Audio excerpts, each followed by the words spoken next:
পাহাড়ের উপরে এসে সেজদায় পড়ে গেছে। সেজদাতে কাঁদার পর আল্লাহ তুমি যদি মাফ নাই করো তাহলে তুমি কোরআনে কেন বলেছো ইয়া আইয়ুহাল্লাযীনা আমানু তুবু ইলাল্লাহি তাওবাতান নাসুহা, ও গুনাহগার ইমানদার বান্দা তোমরা তওবার মতো তওবা করো, মাফ করে দিব। আল্লাহ তুমি তো তওবা করলে মাফ করে দিবে। আমি এরকম সেজদায় গিয়ে তওবা করলাম, আর শুনতে দিতে গোনা করবো না, তওবার কারণে তুমি মাফ করে দাও। মাথা তুলে নাই, সেজদার ভিতরে বেহুশে ঈদে পড়ে আসবে। এই তওবার মতো তওবা ঠিক মতো শর্ত পূরণ করে করার কারণে আমার আল্লাহ তওবাকারীকে এতই ভালোবাসে।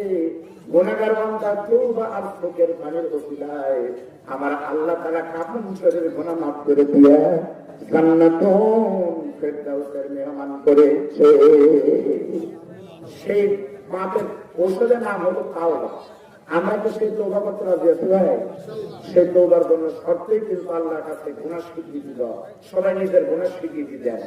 2 নম্বর মনে মনে বলেন আল্লাহ মাফ করে দাও। 3 নম্বর আমরা মাফ চাইবো, পাপ করবো না। রাজি আছেন? আপনাদের কাছে